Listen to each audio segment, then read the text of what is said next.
going on, everyone? It's Jeff at blacktwitterupdates.com, and it's January 3rd, 2016.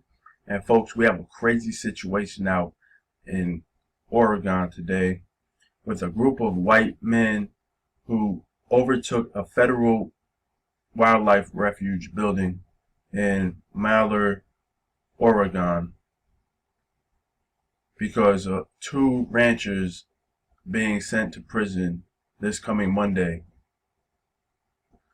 150 men overtook this federal building in Malheur, Oregon, led by the three sons of Cliven Bundy. If you remember last year, the rancher who from Nevada who overcame the federal government in defending what he claimed to be his grazing ground for his cattle. Anyway, this place has been overtaken since yesterday, and it doesn't seem like they're about to let up anytime soon. The town or county has already closed schools for this upcoming week, so it looks like the county government there is prepared for the long haul, and these men are prepared to see this thing out until the two men who have been sentenced to federal prison are free, which are the Hammond brothers. So it's a very sticky situation out there. Now, when we look at the racial component to this, we have to wonder why in the hell nobody has been forcefully detained, because this is a textbook definition of terrorism. Terrorism is the use of violence and threats to intimidate or coerce, especially for political purposes. So this, by definition, is an act of terrorism. But these guys are all white. So if it's all white, then it's all right.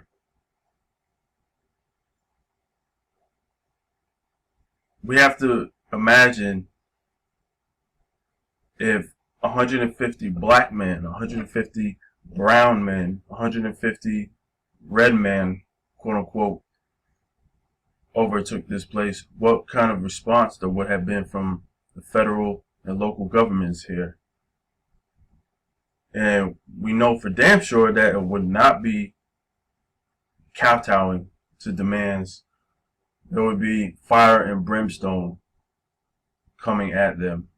The full force of the federal, local, state government will be coming down on them. So, of course, people took to Twitter and called out this hypocrisy. And I am not a thug, at Real the Poet wrote, "Wonder what would happen if armed Muslims occupied a federal building and didn't rule out violence. Hashtag Oregon under attack."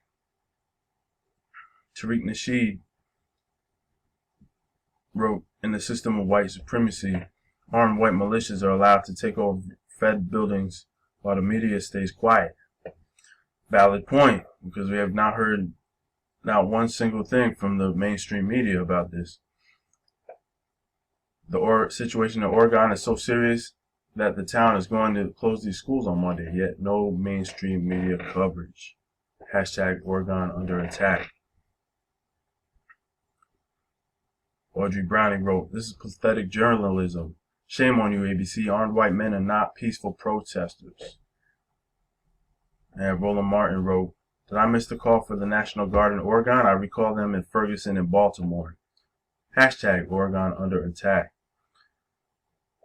So this whole situation is just highlighting the height of hypocrisy in the United States of America when it comes to racial acts of terrorism, or how terrorism is viewed through the racial lens, depending on what race the perpetrators are.